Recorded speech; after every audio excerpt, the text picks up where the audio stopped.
नमस्कार। इस वक्त बेहद ही बड़ी खबर निकल करके आ रही है हेमंत सोरेन की कैबिनेट से। कांग्रेस कोटे के मंत्री, वित्त मंत्री राधा कृष्ण किशोर ने अपने सुरक्षा कर्मी लौटा दिए हैं। ये नाराजगी जो है पहले से चली आ रही है। राधा कृष्ण किशोर अक्सर हेमंत सोरेन जो मुख्यमंत्री हैं उनको पत्र लिख करके अपनी परेशानियों, जनता की उम्मीदों से अवगत कराते रहते हैं। राज्यसभा चुनाव परिणाम के बाद से जो तल्खियां हैं वो दिन प्रतिदिन कभी दिखता है, कभी लगता है कि सब कुछ ठीक कर लिया गया है। लेकिन कल के राजू जो झारखंड कांग्रेस के प्रभारी हैं वो रांची आए हैं और उसके एक दिन बाद यानी कि आज सुबह सुबह जो खबरें हैं वो मुख्यमंत्री हेमंत सोरेन, पूरा गठबंधन और कांग्रेस पार्टी के लिए चिंता की बात है। राधा कृष्ण किशोर ने अपने सुरक्षा कर्मी लौटा दिए हैं। क्या वजह है? क्या ये पहला स्टेप है? इसके बाद कोई बड़ा फैसला राधा कृष्ण किशोर लेंगे या कांग्रेस पार्टी राधा कृष्ण किशोर को आगे करके कोई मैसेज मुख्यमंत्री हेमंत सोरेन और पूरे गठबंधन को देना चाहती है? पहला सवाल पांडे जी से है। पांडे जी के पास एक खबर है, क्यों ये सुरक्षा कर्मी को लौटाया गया? पांडे जी देखिए, उनके पास 16 गार्ड था। हाँ। 3 सरकारी गाड़ी है, बोले उसमें ठूस ठूस के भरा जा रहा था। पहले भी पत्र लिखे थे कि या तो एक अतिरिक्त वाहन उपलब्ध करा दीजिए हमको, ताकि सुरक्षा कर्मी ठूस ठूस के ना बैठे, अच्छे से बैठे। तो डीजीपी को उन्होंने पत्र लिखा था, कोई उनका जवाब नहीं आया कि गाड़ी मिलेगा आपको, नहीं मिलेगा, क्या होगा। इसके साथ ही 11 तारीख को उनको उनके संयुक्त सचिव पंकज, वित्त विभाग के जो संयुक्त है पंकज जी को एक पत्र आया आईजी प्रोविजन का कि एक गाड़ी आप वापस कर दीजिए। तो ये एक गाड़ी अतिरिक्त मांग रहे थे और इनसे एक गाड़ी वापस करने की बात की थी। गुस्से में आकर आज पत्र लिखा था 29 तारीख को ही उन्होंने पूरा सुरक्षा कर्मी और गाड़ी वापस कर दिया। बोले मुझे सुरक्षा की ज़रूरत नहीं। यही है मेन, मतलब लिखने वाली बात, बोलने वाली। पर अंतर ये है, जो अंदर की खबर ये है कि राधा कृष्ण किशोर बहुत ज़्यादा नाराज हैं होम डिपार्टमेंट से, उनके कई एक्शन से। तो होम डिपार्टमेंट तो मुख्यमंत्री के पास है, तो बोल नहीं सकते। मुख्यमंत्री से नाराज है, सीधा उनको बोलना चाहिए। फिर ये तो वैसे तो एक कार्यकर्ता भी कांग्रेस का नाराज है। कार्यकर्ता को भी लगता है कि कुछ नहीं हो रहा है और वही चीज मंत्री को भी लग रहा है कि भाई हम एक गाड़ी मांग रहे हैं और जो गाड़ियां पहले से उपलब्ध है उसको भी वापस लिया जा रहा है। तो ये जो स्टेप है राधा कृष्ण किशोर का, ये इंडिविजुअल स्टेप के तौर पे देखा जाना चाहिए या फिर कांग्रेस पार्टी ने अपने मंत्री के जरिए एक अगला स्टेप लिया है? नहीं, ये इंडिविजुअल स्टेप के ही तौर पे मैं देखता हूँ, क्योंकि उसके पीछे कारण ये है कि राधा कृष्ण किशोर ऐसे बढ़ चढ़ के लेटर लिखते रहे हैं और हर बार जहाँ अपनी आपत्ति है दर्ज कराए रहते हैं। पर टाइमिंग सबसे बड़ा महत्वपूर्ण है। टाइमिंग ये है क्योंकि कांग्रेस के जो प्रभारी है के राजू झारखंड में हैं और जब उनके पार्टी के एक मंत्री पूरा सुरक्षा कर्मी लौटा दे रहे हैं तो जाहिर सी बात है ये एग्रेशन कुछ और है, दिखाने का तरीका कुछ और। मतलब जो कहना चाह रही है कांग्रेस या राधा कृष्ण किशोर जो कहना चाह रहे हैं वो सीधे तौर पर नहीं कह करके एक तरीके से सुरक्षा कर्मियों को लौटा करके मैसेज देना चाहते हैं। जितेंद्र सर, क्या इसको सिंपली तरीके से देखना चाहिए कि गार्ड को लौटा दिया है, एक नाराजगी मात्र है, या फिर इसके पीछे भी कुछ चीजें हैं जिस पे बातचीत होनी चाहिए? नहीं, राधा कृष्ण किशोर बहुत सीजन्ड पॉलिटिशियन है और कोई भी वो प्रत्यक्ष रूप से अगर काम करते हैं तो उसके इम्पैक्ट को वो समझते हैं। और जिस तरह से उन्होंने गार्ड को लौटा दिया है, वाहनों को वित्त विभाग को लौटा दिया है, उससे वो समझ रहे हैं कि इसका कहीं ना कहीं महागठबंधन पर असर पड़ेगा। और उनका गुस्सा इसलिए है कि वो 2 महीना पहले डीजीपी को पत्र लिखे थे जो एक अतिरिक्त वाहन हमको उपलब्ध करा दीजिए, और 2 महीना तक डीजीपी की ओर से कोई जवाब नहीं दिया गया। और कई घटना को आप कोलिडेट करके देखेंगे तो कल कैबिनेट की बैठक में भी वित्त विभाग पर बहुत सवाल खड़े किए गए थे और उसमें कहा गया था जो वित्त विभाग जो है मतलब प्रस्तावों पर क्वेरी करता है, अतिरिक्त क्वेरी करता है, लटकाता है, परेशान करता है। इसके अलावा आप उनका एक दूसरा वित्त विभाग का देखेंगे तो प्रशांत कुमार जो सचिव हैं, उनसे भी उनका बहुत गुस्सा हुआ था और वो दोनों में टकराहट मतलब बहुत एक्सट्रीम पर पहुंच गया था। उन्होंने वित्त सचिव को बुलाया था, अब उस वित्त सचिव नहीं आ पाए थे उनके पास किसी विषय पर डिस्कशन के लिए।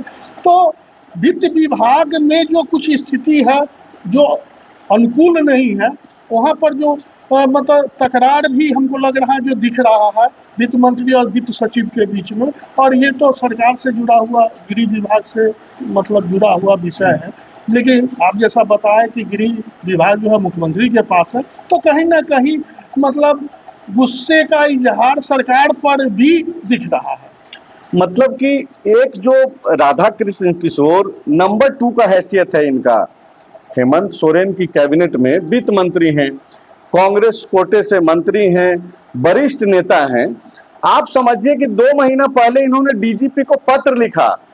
एक मंत्री जो नंबर 2 की हैसियत रखता है, उसके पत्र पर डीजीपी संज्ञान नहीं ले पाती है या फिर उस पे एक्ट करना उचित नहीं समझती हैं, गैर जरूरी समझती हैं। यहां तक कि उल्टा संज्ञान ले लिया गया कि जो गाड़ियां पहले से उपलब्ध है उसको भी वापस करा लिया गया। एक जो इनपुट जैसा कि जितेंद्र सर ने जोड़ा कि कल की कैबिनेट में वित्त मंत्री के कार्यप्रणाली पर भी सवाल उठाए गए। एक जो गाहे बगाहे हैं, जो हम लोगों तक भी खबरें पहुंचती है कि ऐसी चर्चा है कि वित्त मंत्री बेवजह उलझन पैदा करते हैं कई विषयों पे, कई मुद्दों पे, कई योजनाओं पे। लेकिन अब जो चीजें सामने से दिख रही है, देखिए वो जो डीजीपी को जो पत्र लिखा है राधा कृष्ण किशोर ने, उसको अगर हूबहू पढ़ करके आपको बता दें तो उन्होंने लिखा है कि पत्रांक 337 को दिनांक 21/4/2026 के माध्यम से आपको सूचित किया गया था कि मेरे सुरक्षा के लिए कुल 16 पुलिस जवानों को उपलब्ध कराया गया है। पत्र के माध्यम से मैंने यह भी बताया था कि मात्र 3 सरकारी वाहनों में 16 पुलिस वालों को एडजस्ट करने में परेशानी होती है। वाहनों में पुलिस जवानों को ठूंस कर बैठाना सुरक्षात्मक दृष्टिकोण से उचित प्रतीत नहीं होता है। ये राधा कृष्ण किशोर के शब्द हैं, वित्त मंत्री के शब्द हैं, जो उन्होंने डीजीपी को लिखा था पहले। उसको कोट करते हुए उन्होंने कहा है कि आलोक में मैंने पुलिस वालों को एडजस्ट करने के लिए आवश्यकता अनुसार कुल 4 वाहन के आवंटन के लिए आपको पत्र लिखा था। यह अफसोस की बात है कि मेरे उक्त पत्र के आलोक में मुझे कोई भी उत्तर अब तक प्राप्त नहीं हुआ है। वित्त मंत्री जी अफसोस जाहिर कर रहे हैं और कह रहे हैं कि भाई 2 महीने पहले आपको एक पत्र लिखे थे, लेकिन अब मन दुखी है और अफसोस करने के अलावा कोई विकल्प नहीं है। तीसरा और आखिरी पैरा में उन्होंने लिखा है कि इस बीच वित्त विभाग के संयुक्त सचिव पंकज कुमार सिंह के द्वारा पुलिस महानिरीक्षक, महानिदेशक एवं पुलिस महानिरीक्षक का कार्यालय के ज्ञापन 79T दिनांक 11/10/2022 के आलोक में नोटिस निर्गत करते हुए कहा है कि एक वाहन पुलिस मुख्यालय को वापस करने हेतु उपलब्ध कराया जाए। मतलब समझिए कि क्या लाइन और आखिरी जो अंत में जो उन्होंने एक तरीके से उसको कहा जाए तो टिप्पणी जैसा ही उसको देखा जाए कि संयुक्त सचिव वित्त विभाग के द्वारा मेरे आप सचिव को दिए गए नोटिस मेरे लिए एम्बैरेसिंग है, अतः मैं वाहन सहित पुलिस वालों को वापस कर रहा हूं। सवाल यहाँ वित्त मंत्री से भी है कि तब जबकि आप इतने असहज महसूस कर रहे हैं, तब जबकि आप एम्बैरेसिंग फील कर रहे हैं, तब जबकि संख्या बल होने के बावजूद आपका राज्यसभा में उम्मीदवार हार जा रहा है, तब जबकि आपके नेता आरोप लगा दे रहे हैं अपने घटक दलों पे, खुले तौर पे मीडिया में फॉलो अप पे ही सबसे पहले के राजू ने कहा था, राजद और माले पे आरोप लगाया था, तो कर क्या रहे हैं फिर? सवाल तो राधा कृष्ण किशोर और कांग्रेस पार्टी से भी है क्या सर? हाँ, सवाल तो खड़ा होगा ही। अगर वो सीधा सीधा नहीं भी बोल रहे हैं तो इसका इम्पैक्ट तो दिख रहा है। इम्पैक्ट तो वही दिख रहा है जो इनकी नाराजगी। अगर सामान्य बात होती तो कल तो फिर नाखून कटा के शहीद होने वाली बात है। आप सुरक्षा कर्मी क्या लौटा रहे हैं जब आपको नहीं सुना जा रहा है राज्य का डीजीपी नहीं सुन रहा है मुख्यमंत्री का, माफ कीजिएगा वित्त मंत्री का, जो नंबर 2 की हैसियत रखता है, और वो विभाग जो मुख्यमंत्री के पास मौजूद है, तो जाहिर सी बात है कि मैसेज स्पष्ट है। एक गाड़ी आप मांग रहे थे, एक गाड़ी आपसे ले लिया गया। देखिए, वर्तमान जो राजनीति है उसमें आइडियल स्टेज की आप कल्पना नहीं कीजिए तो ज्यादा अच्छा लगता है। इतना आइडियल आज के डेट में कोई नेता नहीं है जो मंत्री पद छोड़ दे। अब कांग्रेस का उम्मीदवार हार गया, और क्यों हारा वो कांग्रेस के राजू भी जानते हैं, अन्य दलों के भी लोग जानते हैं, लेकिन कांग्रेस क्या की, ये के राजू बयान दे के चुप हो गए। लेकिन सर अब मामला और आगे बढ़ रहा है ना, डीजीपी या फिर संयुक्त सचिव का क्या काम होता है आपसे और हमसे छुपा हुआ नहीं है, या जो लोग देखते हैं सिस्टम को, समझते हैं चीजों को, बगैर किसी मैसेज का ऐसा तो नहीं है ना कि वित्त मंत्री के एक मांग पे सुना ही नहीं जाए, एक्ट ही नहीं किया जाए और एक्ट उसके ठीक उलट कर दिया जाए 2 महीने बाद। देखिए, स्थिति तो असहज है।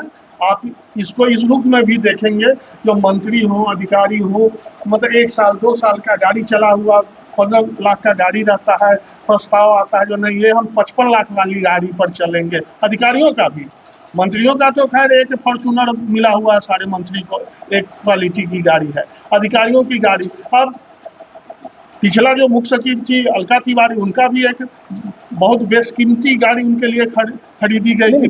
मांग सर, आप जिस दिशा में बातचीत कर रहे हैं ये गाड़ी तक ही सीमित है, सुरक्षा गार्ड तक सीमित है। नहीं, हम उसी पे जा रहे हैं जी।